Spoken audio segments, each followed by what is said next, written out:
Magandang umaga pala. Ito pala si Idol Trending Music. Ito pala ito. Magandang tangali sa inyo lahat po sa lahat. Magandang hapon sa Pilipinas din. Kung saan mo kayo. Magandang tangali. Ito po, magluluto po tayo ng sisig. Sisig na manok. Iniyawan ko na po yung manok na yan. Bali, dalawang buong manok po yan na iniyaw ko. At para maging sisig. At meron po tayong mga ito ating gagamitin.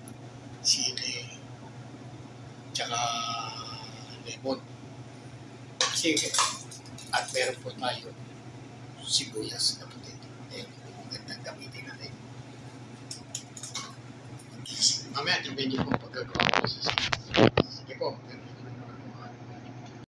So, ito na po yung gagawin nating sisig. Ito na po yung manok na iniyaw natin na iniwa-iwa ko na po yan na maliliit.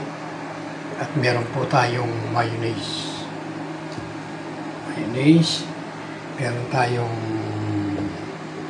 lemon, 3 lemon yan na hinati. Balisat kalating lemon po yan. At meron po tayong sibuyas tsaka luya. Yung wala pa, sili. Yung luya natin wala pa. Kaya napakuha pa po ako doon sa kusina sa amin. Pero umpisahan na po natin ang ating paggawa ng sisig. Yan po. Iniikot ko lang po dahil wala pa akong tigawak.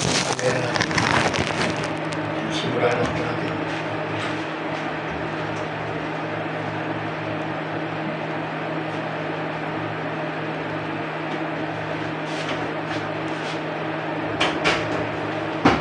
Ayan. Ito na po. Sisimula na po natin. Ilagay na po natin ang ating sibuyas.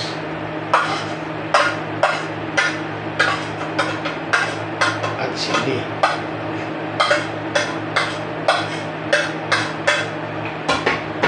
At talagyan rin po natin ng konting asin. Ayan po.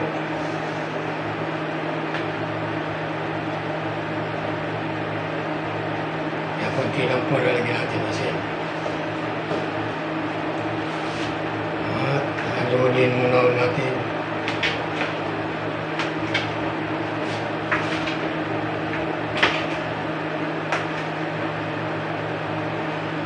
Lagyan na po natin ng ating mayonnaise.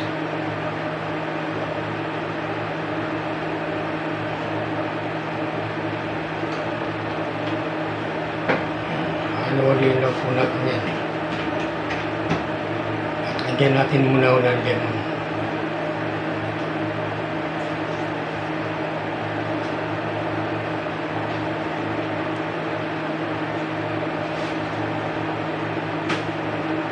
Bago natin haluin. Gagamit tayo ng isang tinidor pa.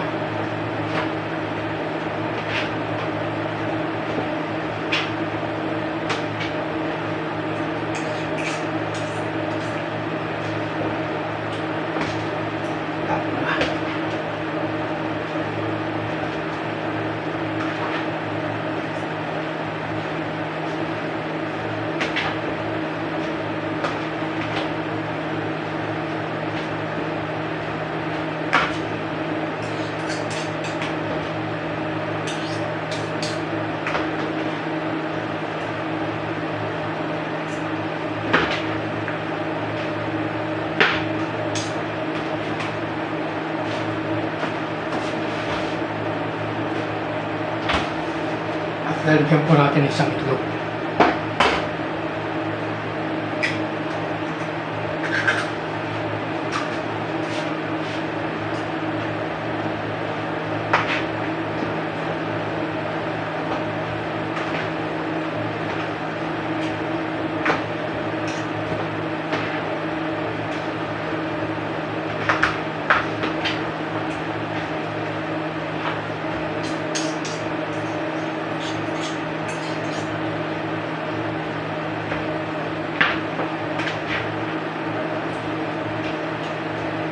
na po ang ating sisig na manok. Ito na po ang ating sisig na manok. Lalagyan po natin mamaya ito sa oven, sa microwave oven para mainitan siya ng konti. Sige po, hanggang dito na lang po ang aking video. Maraming salamat po.